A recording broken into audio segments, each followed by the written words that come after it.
السلام علیکم ورحمۃ اللہ وبرکاتہ۔ ان الحمد للہ نحمده ونستعینه اعوذ باللہ السمیع العلیم من الشیطان الرجیم بسم اللہ الرحمن الرحیم۔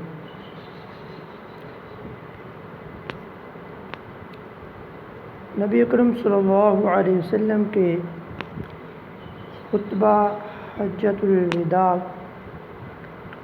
اس خطبہ میں نبی اکرم صلی اللہ علیہ وسلم نے 10 باتیں ارشاد فرمائیں، جو کہ یہ ہیں: پہلے نمبر پر خون مسلم کی حرمت۔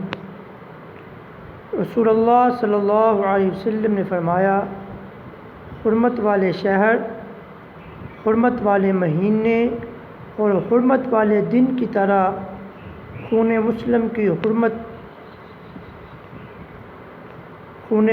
کو بھی حرمت والا قرار دے دیا، یعنی کہ اسے ناحق طور پر بہانا حرام ہے۔ اس لیے مسلمان کے خون کی حفاظت کرنا ضروری کام ہے، ضروری امر ہے۔ جو کوئی شخص مسلمان کو قتل کرتا ہے، اس کے لیے سخت وعید سنائی گئی۔ قرآن پاک میں اللہ تعالیٰ نے فرمایا، وَمَن يَقْتُلْ مُؤْمِنًا مُتَعَمِّدًا فَجَزَاؤُهُ جَهَنَّمُ خَالِدًا فِيهَا وَغَضِبَ اللَّهُ عَلَيْهِ وَلَعَنَهُ وَأَعَدَّ لَهُ عَذَابًا عَظِيمًا۔ سورہ نساء کے اندر اللہ تعالیٰ نے فرمایا، جو کوئی شخص کسی مومن کو قصداً قتل کر ڈالے، اس کی سزا جہنم ہے، جس میں وہ ہمیشہ رہے گا۔ اس پر اللہ تعالیٰ کا غضب ہے، اللہ تعالیٰ کی لعنت ہے ایسے بندے پر، اور ایسے بندے کے لیے اللہ تعالیٰ نے بڑا عذاب تیار کر رکھا ہے۔ یعنی کہ اس آیت کریمہ میں اللہ تعالیٰ نے کسی مومن کو جان بوجھ کر قتل کرنے والے شخص کو 5 وعیدیں سنائی ہیں۔ پہلی کہ جہنم، اس کی سزا جو ہے وہ جہنم ہے۔ دوسری کہ وہ جہنم میں ہمیشہ رہے گا، اور تیسری یہ ہے کہ اس پر اللہ تعالیٰ کا غضب نازل ہوگا، اللہ تعالیٰ غصے ہوگا ایسے بندے سے۔ چوتھی یہ کہ اللہ تعالیٰ کی لعنت، اللہ تعالیٰ کی پھٹکار کا مستحق ہے ایسا بندہ۔ اور 5ویں یہ ہے کہ اس کے لیے اللہ تعالیٰ نے بڑا عذاب تیار کر رکھا ہے۔ دوسرے نمبر پہ مال مسلم کی حرمت، یہ مسلمان کے مال کی حرمت۔ رسول اللہ صلی اللہ علیہ وسلم نے خون مسلم کی طرح مال مسلم کو بھی حرمت والا قرار دیا۔ لہٰذا کسی مسلمان کے مال پر ناجائز طور پر قبضہ کرنا حرام ہے۔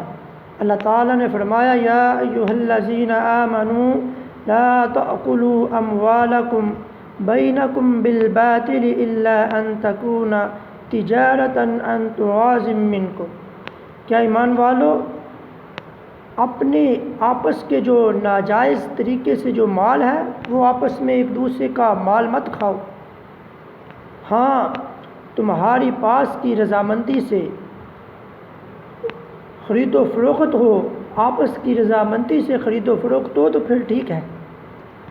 دوسری میں اللہ تعالیٰ نے ایک اور مقام پر فرمایا، وَلَا تَأْكُلُوا أَمْوَالَكُمْ بَيْنَكُمْ بِالْبَاطِلِ وَتُدْلُوا بِهَا إِلَى الْحُكَّامِ لِتَأْكُلُوا فَرِيقًا مِّنْ أَمْوَالِ النَّاسِ بِالْإِثْمِ وَأَنْتُمْ تَعْلَمُونَ۔ ایک دوسرے کا مال نہ حق طریقے سے نہ کھاؤ، اور نہ ہی حاکم کو رشوت دے کر کسی کا کچھ مال ظلم و ستم سے اپنا کر حاصل کرو، حالانکہ تم جانتے ہو۔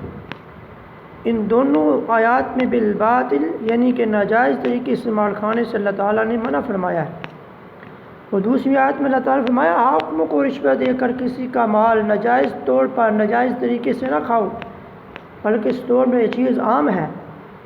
ہم تھانوں میں پولیس کو رشوت دے کر جھوٹے کیس کروا دیتے ہیں، بے گناہ لوگوں کو نہ صرف پریشان کرتے ہیں بلکہ ان پر ظلم کرتے ہیں، اور گواہوں کو، وکیلوں اور ججوں کو رشوت دے کر فیصلہ اپنے حق میں کروا لیا جاتا ہے۔ یہ سب کچھ کسی شریف آدمی کا مال ہتھیانے یا اس کی جائیداد پر ناجائز قبضہ کرنے کے لیے کیا جاتا ہے۔ اللہ تعالیٰ نے منع فرمایا ہے ایسے شخص کو کہ کسی غریب، کسی کے مال پر ناجائز قبضہ کرنا بہت بڑا گناہ ہے۔ تیسرے نمبر پر اللہ تعالیٰ نے فرمایا نبی اکرم صلی اللہ علیہ وسلم نے جاہلیت کے خون کو ختم کیا۔ خطبہ حجۃ الوداع کے موقع پر جہاں آپ نے تمام جاہلیت کے امور کو ختم کیا، وہاں آپ نے خاص طور پر جاہلیت کے خون کو ختم فرمایا، یعنی اگر جاہلیت میں کسی نے کسی کا قتل کیا ہے تو اسے قصاص نہیں لیا جائے گا۔ جاہلیت کے دور میں لوگوں میں پشت در پشت، نسل در نسل اور سال ہر سال خون کا بدلہ لینے کے لیے جنگیں چلتی تھیں۔ نبی اکرم صلی اللہ علیہ وسلم نے ان خونوں کو ختم فرمایا اور سب سے پہلے اپنے قبیلے کا خون معاف کیا جو کہ ربیع بن حارث کے بیٹے کا تھا۔ اللہ تعالیٰ نے جاہلیت کے زمانے میں لوگوں کا تذکرہ کرتے ہوئے فرمایا وَاذْكُرُوا نِعْمَةَ اللَّهِ عَلَيْكُمْ إِذْ كُنْتُمْ عَادَاءً فَأَلَّفَ بَيْنَ قُلُوبِكُمْ فَأَصْبَحْتُمْ بِنِعْمَتِهِ إِخْوَانًا وَكُنْتُمْ عَلَى شَفَا حُفْرَةٍ مِّنَ النَّارِ فَانْقَذَكُم مِّنْهَا۔ یاد کرو اپنے اوپر اللہ تعالیٰ کی نعمت کو کہ تم ایک دوسرے کے دشمن تھے، اللہ تعالیٰ نے تمہارے درمیان تمہارے دلوں میں الفت پیدا کی، پھر اس کی مہربانی سے تم بھائی بھائی بن گئے اور تم آگ کے گڑھے کے کنارے پر تھے، تو اللہ تعالیٰ نے تمہیں ایسے گڑھے سے بچا لیا۔ 5ویں نمبر پر سود کا خاتمہ۔ نبی اکرم صلی اللہ علیہ وسلم نے خطبہ حجۃ الوداع میں جاہلیت کے سود کو بھی ختم فرما دیا، اور جاہلیت میں جب ایک مالدار شخص کسی کو قرضہ دیتا تو سود کے ساتھ دیتا، پھر جب قرضہ لینے والا مقررہ مدت میں قرضہ واپس نہ کرتا تو قرضہ دینے والا مدت بڑھا دیتا اور اس کے ساتھ سود کی مقدار بھی بڑھا دیتا۔ یوں کرتے کرتے سود اصل قرض سے زیادہ ہو جاتا۔ یہ بدترین ظلم ہے، اسلام نے اسے قطعی طور پر منع فرمایا، حرام قرار دیا۔ اللہ تعالیٰ نے فرمایا یا ایھا الذین آمنوا لا تأکلوا الربا اضعافا مضاعفۃ واتقوا اللہ لعلکم تفلحون۔ کیا ایمان والو تم بڑھا چڑھا کر سود نہ کھاؤ، اللہ تعالیٰ سے ڈرو تاکہ تم کامیاب ہو جاؤ، کامیابی پا سکو۔ جیسے نبی اکرم صلی اللہ علیہ وسلم نے ارشاد فرمایا کہ سود میں 70 گناہ ہیں، اور اس کا سب سے ہلکا گناہ ایسا ہے جیسا کوئی اپنی سگی ماں سے نکاح کر لے۔ دوسری نبی اکرم صلی اللہ علیہ وسلم نے ایک اور روایت میں فرمایا کہ سود کے 72 دروازے ہیں، اور اس کا سب سے ہلکا گناہ جو ہے ایسے ہے جیسے کوئی اپنی ماں سے زنا کرے۔ استغفر اللہ، اللہ تعالی ہمیں ایسی لعنت سے محفوظ فرمائے۔ 6 نمبر پر رسول اللہ صلی اللہ علیہ وسلم نے جب جاہلیت کے خون کا بدلہ معاف فرمایا تو سب سے پہلے آپ نے عملی نمونہ پیش فرمایا، اپنے خاندان کا خون معاف کر دیا، اور اسی طرح جب آپ نے جاہلیت کے سود کو باطل قرار دیا تو سب سے پہلے اپنے خاندان سے عباس بن عبد المطلب کا سود ختم کیا۔ اس بات کی دلیل ہے کہ ہر داعی کو، ہر دعوت دینے والے کو اپنی دعوت سے پہلے خود عمل کر کے لوگوں کے سامنے عملی نمونہ پیش کرنا چاہیے۔ اس سے اس بات کی دلیل ہے کہ بعض زیادہ مؤثر ہوگی اور لوگ جلدی سے اسے قبول کریں گے، جیسا کہ اللہ تعالیٰ نے قرآن پاک میں فرمایا أَتَأْمُرُونَ النَّاسَ بِالْبِرِّ وَتَنْسَوْنَ أَنفُسَكُمْ وَأَنْتُمْ تَتْلُونَ الْكِتَابَ أَفَلَا تَعْقِلُونَ کہ کیا تم لوگوں کو بھلائی کا حکم دیتے ہو اور خود اپنے آپ کو بھول جاتے ہو، باوجود کہ تم کتاب پڑھتے ہو، کیا اتنی بھی تم میں سمجھ نہیں ہے؟ ایک اور مقام پر فرمایا یا ایھا الذین آمنوا لما تقولون ما لا تفعلون کبر مقتا عند اللہ ان تقولوا ما لا تفعلون۔ کیا ایمان والو تم وہ بات کیوں کرتے ہو جو خود نہیں کرتے؟ یہ اللہ تعالیٰ نے یہ بات اللہ تعالیٰ کو سخت ناپسندیدہ ہے کہ تم وہ کہو جو خود نہیں کرتے۔ تو جیسا کہ رسول اللہ صلی اللہ علیہ وسلم نے فرمایا کہ میں نے شب معراج میں دیکھا کہ کچھ لوگوں کی زبانیں، ان کے ہونٹ آتش جہنم کی کینچیوں سے کاٹے جا رہے ہیں، جہنم کی جو آگ ہے اس کی کینچیوں سے کاٹے جا رہی ہیں۔ میں نے پوچھا جبرائیل یہ کون لوگ ہیں؟ تو نبی اکرم صلی اللہ علیہ وسلم نے فرمایا کہ جبرائیل کا اللہ کے رسول یہ آپ کی امت کے خطباء ہیں جو لوگوں کو تو نیکی کا حکم دیتے تھے، خود اپنے آپ کو بھلا دیتے تھے۔ حالانکہ وہ کتاب کی تلاوت کرتے تھے، کیا انہیں اتنی بھی عقل نہ آتی تھی؟ 7 نمبر پر نبی اکرم صلی اللہ علیہ وسلم نے عورتوں کے حقوق کے بارے میں اللہ تعالیٰ سے ڈرنے کا حکم دیا کہ رسول صلی اللہ علیہ وسلم نے اپنی تاریخی خطبہ حجۃ الوداع میں حقوق نسواء کے متعلق خاص طور پر تاکید فرمائی کہ عورتوں کے متعلق اللہ تعالیٰ سے ڈرنے کا حکم دیا۔ اس بات کی دلیل ہے کہ اسلام نے خواتین کو ان کے بنیادی حقوق سے محروم نہیں کیا، جیسا کہ آج کل اس سلسلے میں کہا جا رہا ہے۔ اور حقیقت یہ ہے کہ جس طرح اسلام نے خواتین کے تحفظ کے لیے اصول و ضوابط مقرر کی ہے، جس طرح اسلام نے خواتین کے حقوق کی پاسداری کی ہے، اس طرح کسی اور دین میں نہیں کیا گیا۔ اگر دور جاہلیت کی عورت اور خاتون اسلام کے مابین ان کو دیکھا جائے تو یہ حقیقت اور بھی واضح ہو جاتی ہے کہ ہم دور کیوں جائیں۔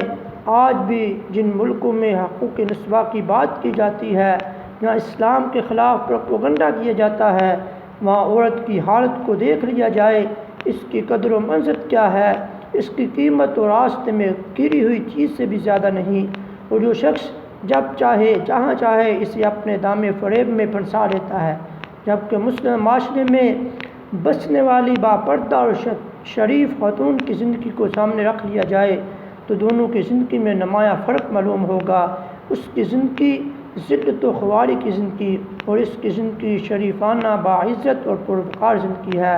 رسول اللہ صلی اللہ علیہ وسلم کی دیگر کئی احادیث میں عورتوں کے حقوق کی تاکید فرمائی، جیسا کہ حضرت ابو ہریرہ رضی اللہ تعالی عنہ فرماتے ہیں کہ رسول اللہ صلی اللہ علیہ وسلم نے فرمایا، تم عورتوں کے متعلق اچھے سلوک کی میری وصیت قبول کرو، کیونکہ عورت پسلی سے پیدا کی گئی ہے اور پسلی کا سب سے ٹیڑھا حصہ اس کے اوپر والا حصہ ہوتا ہے۔ اگر آپ اسے سیدھا کرنا چاہیں تو اسے توڑ ڈالیں گے، اور اگر چھوڑ دیں گے تو ٹیڑھا پن بس باقی رہے گا، لہٰذا تم عورتوں سے اچھا برتاؤ کرو۔ 8ویں نمبر پر خامد بیوی کے بعض حقوق۔ رسول صلی اللہ علیہ وسلم نے عورتوں کے عمومی حقوق کی تاکید کرنے کے بعد خاص طور پر خامد بیوی کے حقوق بیان کرتے ہوئے فرمایا کہ تمہارا ان پر حق ہے کہ تمہارے بستروں پر کسی ایسے شخص کو نہ آنے دیں جنہیں تم ناپسند کرو، اگر وہ ایسا کریں تم انہیں ہلکا سا مار سکتے ہو، ان کا تم پر حق ہے، لیکن یہ بھی آپ کا یہ ان پر حق ہے کہ ان کو اپنی حیثیت کے مطابق رزق، کھانا دو، لباس مہیا کرو۔ نبی اکرم صلی اللہ علیہ وسلم نے فرمایا کہ تم میں سے کوئی شخص اپنی بیوی کو یوں نہ مارے جیسے کہ کسی غلام کو مارتا ہے۔ نبی اکرم صلی اللہ علیہ وسلم نے 9ویں نمبر پر کتاب اللہ کو مضبوطی سے تھامنے کا حکم دیا۔ عرفات میں خطبہ حجۃ الوداع کی ایک اور اہم بات یہ ہے کہ رسول اللہ صلی اللہ علیہ وسلم نے اپنی امت کو تلقین فرمائی کہ وہ کتاب اللہ یعنی کہ قرآن پاک کو مضبوطی سے تھام لے، اس طرح وہ کبھی بھی گمراہ نہیں ہوں گے۔ لہٰذا ہم پر لازم ہے کہ ہم قرآن مجید کو سیکھیں، پڑھیں، اس پر غور و فکر کریں اور اس پر عمل کریں۔ لیکن افسوس ہے کہ رسول صلی اللہ علیہ وسلم کی اس تاکید شدید کے باوجود آپ کی امت آج قرآن پاک سے دور ہو چکی ہے اور قرآن مجید محض الماریوں کی زینت بن کر رہ گیا ہے۔ بہت سارے مسلمان اسے پڑھنا نہیں جانتے، اور جو پڑھنا جانتے ہیں ان میں سے اکثر پورا قرآن مجید تو کجا سورہ فاتحہ کا مفہوم بھی نہیں جانتے۔ قرآن مجید تو ماشاءاللہ بہت زیادہ ہیں، بہت زیادہ حفاظ آپ کو ملیں گے، لیکن اس پر عمل کرنے والے، اسے اپنی زندگی کا دستور بنانے والے بہت کم لوگ ہیں۔ آخری پر نبی اکرم صلی اللہ علیہ وسلم نے جو 10ویں نمبر پر بات فرمائی، رسول صلی اللہ علیہ وسلم نے اپنی امت کا دین کامل پہنچایا۔ عرفات میں نبی اکرم صلی اللہ علیہ وسلم نے خطبہ حجۃ الوداع ارشاد فرماتے ہوئے کہا کہ رسول اللہ صلی اللہ علیہ وسلم سب سے آخر میں لوگوں سے پوچھا کہ لوگوں تم میں سے میرے بارے میں پوچھا جائے تو کیا جواب دو گے؟ تو لوگوں نے کہا کہ ہماری خیر خواہی میں آپ نے کوئی کسر نہیں چھوڑی۔ پھر آپ صلی اللہ علیہ وسلم نے اللہ تعالیٰ کو بھی 3 مرتبہ گواہ بنا کر کہا، یہ اس بات کی دلیل ہے کہ حضرت محمد صلی اللہ علیہ وسلم نے پورا دین الہی مکمل طور پر ایمانداری کے ساتھ اپنی امت تک پہنچایا، اور آپ صلی اللہ علیہ وسلم نے ہر اس بات کی طرف اپنی امت کی رہنمائی فرمائی جس میں اس کی خیر اور بڑائی تھی۔ نبی اکرم صلی اللہ علیہ وسلم نے فرمایا کہ میں نے تمہیں ہر اس بات کا حکم دیا ہے جو تمہیں اللہ کے قریب اور جہنم سے دور کرنے والی ہے، اور تمہیں ہر اس بات سے روک دیا ہے جو تمہیں جہنم کے قریب اور اللہ سے دور کرنے والی ہے۔ اس حدیث سے معلوم ہوا کہ اللہ کے رسول صلی اللہ علیہ وسلم نے خیر و بلائی کا کوئی کام نہیں چھوڑا جس کا آپ صلی اللہ علیہ وسلم نے امت کو حکم نہ دیا ہو، اور شر اور برائی کا کوئی ایسا عمل نہیں چھوڑا جس سے آپ صلی اللہ علیہ وسلم نے امت کو روک نہ دیا ہو۔ تو اس بات کو، اس حقیقت کو جاننے کے بعد اب اس نتیجے پر پہنچنا مشکل نہیں کہ دین میں کسی قسم کی کمی بیشی یا نئے کام ایجاد کرنے کی قطعاً کوئی گنجائش نہیں، ورنہ نئے کام ایجاد کر کے دین میں شامل کرنے سے یہ لازم آتا ہے کہ رسول اللہ صلی اللہ علیہ وسلم نے معاذ اللہ پورا دین لوگوں تک نہیں پہنچایا۔ بعض خیر کے کام ان سے، ان کے اولین ماننے والوں سے چھوٹ کے اللہ تعالیٰ ہمیں ایسی گھٹیا اور ایسی غلط سوچ سے دور فرمائے۔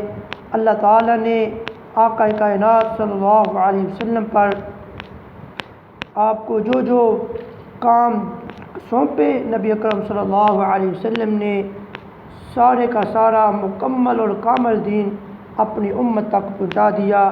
جس نے اب اسلام میں کوئی بدعت ایجاد کی، پھر یہ خیال کیا کہ یہ عیسائی کا کام ہے، تو گویا اس نے یہ دعویٰ کیا کہ محمد صلی اللہ علیہ وسلم نے رسالت میں معاذ اللہ خیانت کی ہے، ان کے پورا دین نبی اکرم صلی اللہ علیہ وسلم نے نہیں پہنچایا۔ اللہ کا یہ فرمان پال لو کہ آج میں نے تمہارے لیے تمہارا دین مکمل کر دیا ہے اور اپنی نعمت تم پر پوری کر دی ہے، اور اسلام کو بحیثیت دین تمہارے لیے پسند کیا ہے۔